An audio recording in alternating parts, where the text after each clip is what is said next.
So there are some massive positives from the game, to be honest, and it's a dressing room that, is disappointed and obviously very frustrated because they didn't get anything out of the game. But it's a very proud group at the moment in terms of you can't really give too much more in terms of effort and mentality. So it's disappointing to lose, but I'm extremely proud of my players again tonight. Mate, you brought 2 new guys in. It looks like you may, from what we can see, you might be giving us an update. You're going to need 2 more with Osler and Clisby out?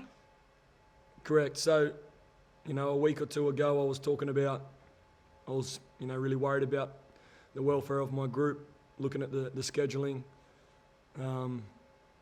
We've lost, that's another 2 players. Trent Osler dislocated his shoulder. Clisby looks like an MCL injury. Ozzy Malik's ankle last week or foot. Last game, sorry, not last week, only 3 or 4 days ago. So 3 players in a week. For me, it's just not good enough to have these short turnarounds, especially on the road. The player safety is at jeopardy, and to be honest, the injury total goes up to somewhere near 15 now for us. And so, like I keep saying though, someone's pain is another man's opportunity, and the 2 boys that flew over were fantastic tonight, Jake Muir and Chris Tennell. I thought they were, they were exceptional, and there's a lot of positives there for those 2. But disappointed again that we lose another 2 players. They'll go home on a plane tomorrow and get treatment and get assessed, and I'll have to have a look at what we've got left and try and fly some more players over. But yeah, I'm frustrated. I'm not happy about the fixturing, and I care a lot about my players, and so it's a tough one to take, losing 2 more guys. Sorry, what did you say Jack Clisby's injury was? Looks like an MCL injury, mate, but I'm no physio, so that's just what that's what it looks like at the moment, yeah. I mean, I'm not being facetious, but where can you get any more players from? I mean, you pretty much drained your NPL side. Yeah, the NPL side, they're getting a bit of a battering. I keep stealing their boys. There'll be, other young ones. There may be 1 or 2, that may be able to, bounce back off the injury table. We can have a look at that. We'll have to assess that later and make some phone calls. But, there are other young players, that I'll keep playing. I'm very, very brave to back those young guys because, I've spent a lot of hours with them, early morning starts for nearly a year and a half now, and they're well drilled. And I think that showed tonight. They were a young team that we had out on the pitch. It's got to be probably the youngest team in A-League history, if not the youngest, then certainly one of. And they stuck to the game plan, phenomenally well. Obviously, we had to be economical tonight, with a 3-day, 4-day turnaround, and then another 3-day turnaround. We had to set them up economically in the first half and try and at least compete and get ourselves in the game and give ourselves a chance to go and win it in the second half. So the young kids stuck to that game plan, really, really well, and I was proud. Again, not being facetious, mate, they're getting younger and younger. I mean, you're probably quite lucky we got school holidays over here. Yeah, if we take Rocket out, mate, if we take the Godfather out, again, playing his 400th game, what an amazing achievement. He led the boys exceptionally well leading into the game and on the pitch. So proud of him there. And they will get younger, mate, and I'll play them, and I'll play them with pride because they're homegrown WA boys, and they're fulfilling their dream, even though it's maybe an opportunity through circumstance. They're getting to live their dreams and learn some really hard lessons, and I'm extremely proud of how they're conducting themselves and holding their own at this level. So they will get younger, mate. School holidays might be a bonus. But I think I counted 10 NPL in that squad. Yeah, there's probably 10, maybe a couple more. There were 2 that have travelled with us that missed out on the squad tonight. So young Kieran Bramwell and Joseph Ford, who have both been exposed a little bit at this level. So there's probably like 12, mate, of our 18 or 20 that are left standing. So there may be more against Western United. But good kids, real good people, good young aspiring professionals. And like I say, homegrown WA, there's a lot of positives for the future of the club in that space for sure. But you set up fairly defensively in that first half, from what I could see, with 4 at the back, and then opened up a little bit more once they scored. Was that something that you planned, or was it just forced on you by the goal? Look, to be honest, we wanted to give ourselves a chance to win the game in the second half, and we're trying to debut players that can help us be economical, and it goes against the grain a little bit for me. Those that know me, those that have seen my teams play or understand how I want the game to be played, certainly doesn't look like that first half, but we have to do what we have to do. I think it's to give you some perspective on style of play and how we have to go about the game. We have to go home tonight. We have to travel to Tasmania tomorrow, and we play in less than 67 hours. It's not even a 72-hour turnaround against a team coming second or third that could potentially be full strength. So, yeah, tactically, first half we wanted to be economical and invite Wellington onto us a little bit and try and catch them in transition. We missed a few of those moments, and lacked a little bit of quality and experience.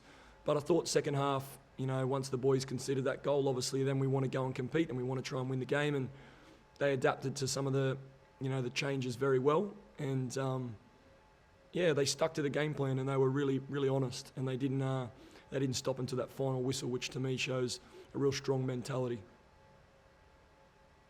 Thanks, mate. Cheers, mate. Thanks. Adrian, like to go next, Adrian? Yeah, thanks, Gareth. Ruben, I mean, in all your years, both first as a player and now as a coach, have you ever experienced anything like this in terms of an injury toll? No, I haven't, mate. And it's a new experience for me in general, for a lot of reasons. But probably the biggest one is this is the first time that I've coached a squad that isn't mine. And, I didn't build the squad. I didn't recruit the players. So that's a new experience altogether. Taking over a team coming last, that's lost, didn't win a home game in 4 straight home games when we had the chance to prepare. Taking over that team, losing our leading goal scorer, losing our record goal scorer, losing our captain, losing our marquee, losing our number 1 goalkeeper, and the injury toll keeps piling up due to the scheduling. It's a mess that is not of my doing at the moment. So, I'm just going to keep... It's funny because the ones that seem to understand and seem to, stick to their guns the best at the moment are sometimes the young ones, and they're the ones that I've been coaching for, 12 to 16 months. So it's a tricky situation, mate. I've never seen anything like it. I've never seen an injury toll so big. But then again, have I ever been involved in a team, in my whole existence in the game that's playing 7 games in 21, 22 days, 5 of them away from home, travelling around the country? No, I haven't seen a fixture list or a scheduling, anything like that. So I think that plays a huge part. And I want to stress that point, player welfare is at stake here. Player welfare is a big issue. No, totally understand it. Is it a case of suffering some short-term pain here in the hopes that you'll get long-term gain? Because obviously you're having to fast-track and accelerate the development of some of these younger players, which possibly might help the club more in the future? Yeah, great point. And that, that's something that I keep harping on about, is the future's really bright for football in WA and for Perth Glory. These young players, some of them, if you watch their performances individually and you care to look at the detail, they've been quite exceptional in patches. And obviously there's moments where their naivety shows, but they're in fast forward at the moment and they're learning a lot of hard lessons, and that'll put them in good stead in their careers, and it will put the club in good stead, down the track. My eyes are firmly focused on, finishing this season and taking as many positives as I can out of those performances and those individuals, and shaping and mentoring them as best I can. My care for them is paramount, and they know that. So we're on an interesting journey. Standing there in the rain, losing my voice, driving those young boys on is an enjoyable thing for me. It's why I coach. Do you think people in Perth appreciate the full magnitude of the situation? Because it's always such a win-loss based industry, but I would imagine in this situation it's as much about performance as wins and losses and ladder positions. Yeah, correct. We have to take the positives out of it. It's almost an unwinnable situation if you look at it in reality with the players we've got out and the scheduling, of the fixtures and the average age of the squad. I mean, if you take Liam Reddy out, the squad age can't be much more than 21, 22 as a whole. So, it is about that, and I think, it's an interesting time at the moment because there's obviously a lot of frustration from the fans, and it's frustration that is warranted because, we don't like to be where we are on the ladder, and, it's a very proud club with a proud history, and it's not where we belong. There's a whole heap of reasons that need to be reviewed as to why we're in this position, and they will be in due course. But the fans, they're also passionate people and they're good people. My experience in Perth is that, they're really loyal fans, and there's a lot of people there that are supporting these young players and supporting the team through these tough times, and that's a really pleasing thing for me. And obviously the ones that are extremely frustrated have every right to be, and I share their frustration. So we'll just have to keep on keeping on, mate, at the moment. And my mentality is to be really resolute through the adversity, and not take a backward step and face these challenges head on. And that's all I'm going to do until the season finishes, and then we'll review everything as a club, and we'll go through the process and make sure that we improve, because that's what we need, dramatic improvement. I imagine someone like Liam has probably seen and been through most things in his career, but you look at it now, and, several of your young players today weren't even born when he made his debut back in 2001. It's crazy, eh? It's crazy. There's players out there 23 years younger than him, so... Which, it shows the enormity of the challenge at hand. It shows the enormity of the task that, I've been thrown into. The people and the relationships and the actual coaching process, with older senior players and younger players at the same time, makes it a really interesting dynamic. Still makes it enjoyable. But I'm hurting as well, because losses, they cut me deep, and I've never been a part of a team down the bottom of the ladder like this. And I